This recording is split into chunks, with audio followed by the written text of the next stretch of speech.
بسم الله الرحمن الرحیم. د ارواښاد الحاج داد محمد خالد د مړینې د لومړي تلین په مناسبت په آیرلنډ هیواد کې د افغانانو د سرتاسري شورا ګډه اعلامیه. له نن څخه یو کال وړاندې د هیواد د بیا رغونې اتل یو زړور او د وطن ریښتیني بچي د افغانستان لپاره د ځوانانو د بیا رغونې د غیر دولتي ادارې یارا او د حاجي خالد د اوبو رسولو ساختماني او لوجستیکي شرکت رئیس الحاج داد محمد خالد د 2020 میلادي کال د جنوري د میاشتې په 18 تاریخ د جمعې مبارکې ورځ د ماښام په 8 بجو او 45 دقیقو ساه ورکړه. انا لله و انا الیه راجعون.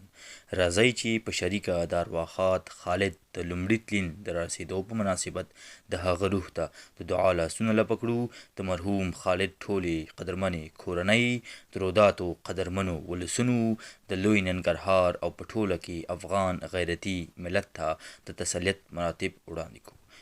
ارواښاد الحاج داد محمد خالد د وطن څخه دفاع، د وطن بیا رغونه او د فساد په مقابل کې سخته مبارزه کړې چې له همدې امله کورنۍ، خپلوانو، دوستانو، رودوالو، ننګرهاریانو نه یوازې په وطن کې دننه بلکې د وطن لرې په آیرلنډ او د نړۍ د نورو هیوادونو د وګړو په زړونو کې ځانګړی ځای او احترام لري.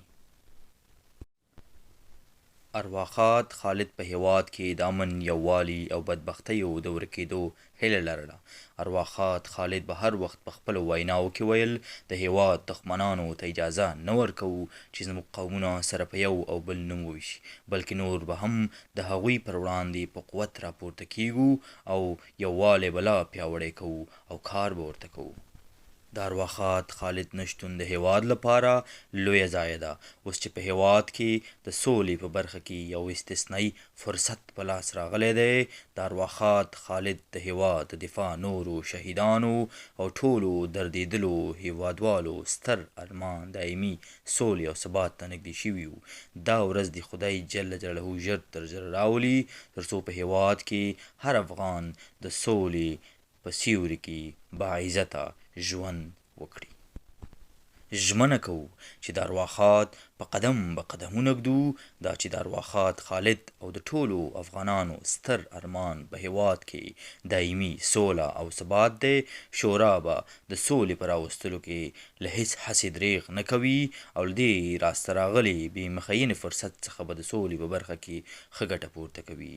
په وروستیو کې یو ځل بیا د ارواښاد الحاج داد محمد خالد خان او ټولو هغو شهیدانو روح ته دعا کوو او د نوموړي هیواد ساتنې او بیا رغونې په برخه کې د هغه له قربانیو قدرداني کوو. روح یې ښاد په هیواد کې د یوې تلپاتې سولې او ثبات په هیله په آیرلنډ هیواد کې د افغانانو د سرتاسري شورا مطبوعاتي دفتر.